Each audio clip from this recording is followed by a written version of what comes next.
네, 김영환입니다. 같이 말씀 묵상하겠습니다. 요즘에 모르는 외국인이 메신저로, DM으로 연락을 해오는 경우가 있습니다. 어떻게 제 번호를 알았는지 모르겠지만 어디에 사냐, 몇 살이냐, 뭐 이런 이야기를 합니다. 그럼 대부분 저는 나는 신이다. 몇 살이냐? 나는 1000살이다. 뭐 이렇게 얘기합니다. 그래도 뭐 계속해서 연락이 오는 사람들이 있는데요. 댓글로 교회 오세요. 뭐 천국에서 배워요. 뭐 이런 멘트도 하는데요.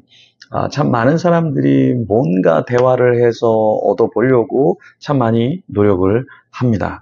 그런데요, 이게 당하는 사람들이 있습니다. 남자만 당하는 게 아니라 여자들도 당해요. 외국 남자가 연락을 해오는데 거기에 말을 걸었다가 뭐 자녀가 아프다, 무슨 사고가 났다 이러면서 돈을 요청하는데요. 여자들이 마구 보냅니다. 평균적으로 1억 4천만 원 정도를 보낸다고 해요. 엄청난 돈이죠. 근데 자녀를 키운 어머니가, 여자가 자녀가 아프다라는 이야기를 듣고 가만히 있을 수 있는 사람이 많지 않다라는 거예요. 거의 다 보낸다라는 겁니다. 그럼 왜 모르는 사람에게 마구 연락할까요? 뭔가 얻어보려고 하는 거죠.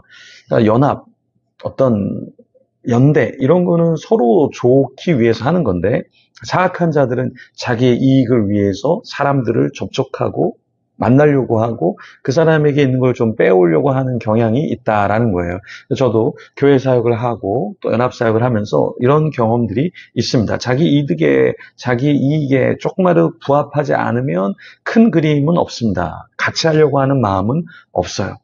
오늘 요한계시록 18장 11절에서 24절에 보면 어떤 내용이 있냐면 바벨론, 그리고 바벨론과 같은 자들에 대한 이야기가 나옵니다. 그 내용이 무엇인지 같이 한번 살펴볼 텐데요. 먼저 11절에서 13절 말씀 같이 읽어보겠습니다.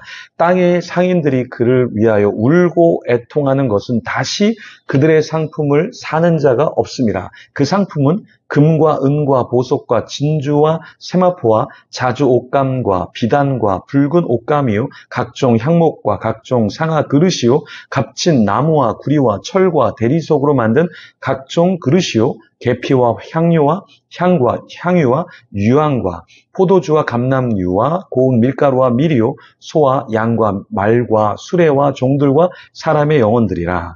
땅의 상인들이 울고 애통하는 이유가 무엇이었냐면 11절에 보니까 그들의 상품을 사는 자가 없는 거예요. 어떤 사람이 아파서 우는 게 아니라 자기가 팔려고 하는 물품이 팔리지 않으니까 울고 있다라는 거예요. 여기서 울고라는 표현은 헬라어로 클라이우신이라는 단어인데요. 이거는 그냥 흐느끼는 정도가 아니라 대성통곡한다라는 의미입니다. 그러니까 내가 팔고 싶은 금은 보석류, 옷감류, 각종 향나무, 각종 상아그릇, 값진 종류 그릇류, 또 향류, 또 곡식류, 가축류 이런 것들이 잘 팔리지 않으니까 거래하기가 힘드니까 애통해하면서 운다라는 거예요. 근데 이것을 오늘 성경은 뭐라고 말씀하고 있냐면 14절에 바벨론아 내 영혼이 탐하던 과일이 내게서 떠났으며 맛있는 것들과 빛난 것들이 다 없어졌으니 사람들이 결코 이것들을 다시 보지 못하리로다.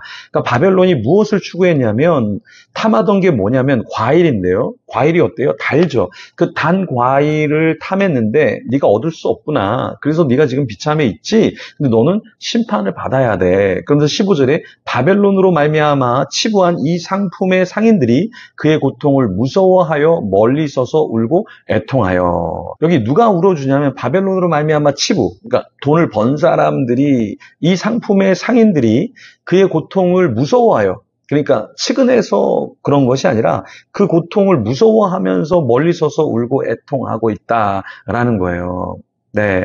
그런데 이러한 자들이 결국에 어떤 결과를 맞이하느냐. 16절에 보면 이르되 화 있도다 큰 성이요 세마포 옷과 자주 옷과 붉은 옷을 입고 금과 보석과 진주로 꾸민 것인데 17절 그러한 부가 1시간에 망하였도다. 모든 선장과 각처를 다니는 성객들과 선원들과 바다에 일하는 자들이 멀리 서서 18절 그가 불타는 연기를 보고 외쳐 이르되 이 큰 성과 같은 성이 어디 있느냐 하며 19절 티끌을 자기 머리에 뿌리고 울며 애통하여 외쳐 이르되 화 있도다 이 큰 성이여 바다에서 배 부리는 모든 자들이 너의 보배로운 상품으로 치부하였더니 1시간에 망하였도다. 자, 바벨론은 어떤 형편에 빠졌죠?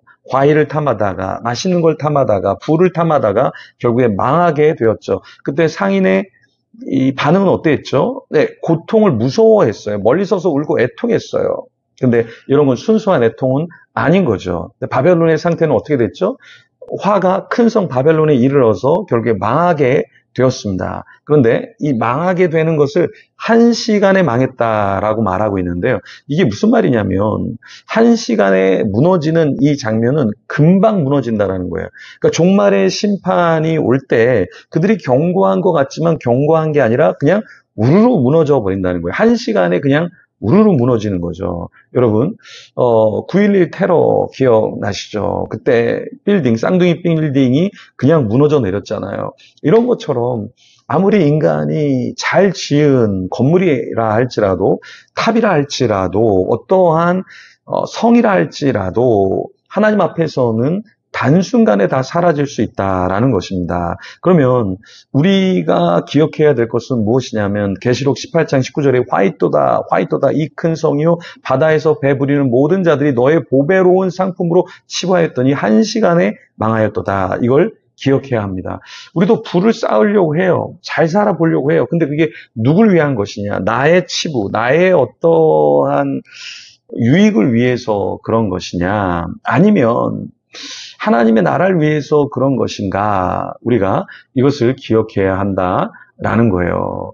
자, 하나님께서는 우리가 어떤 삶을 살기를 원하실까요? 자신의 부를 위해서 살기를 원하실까요? 하나님의 나라를 위해서 우리가 살아가길 원하실까요? 우리가 하나님의 나라를 위해서 살아가지 않으면 뭔가 쌓는 것 같지만 결국에 우르르 무너질 수 있다라는 것입니다. 그래서 우리 자신을 돌아보시면서 내가 정말 예배하면서 일하고 예배하면서 공부하고 예배하면서 뭔가를 쌓으려고 하는 자인가? 아니면 바벨론처럼 그냥 높게만 많이만 모으려고 하는 자인가? 우리 자신을 돌아보면 좋겠습니다. 이 시간에 우리 자신을 돌아보면서 우리 사랑하는 자가 이런 바벨론이 되지 않도록 기도하며 하나님 앞에 나가겠습니다.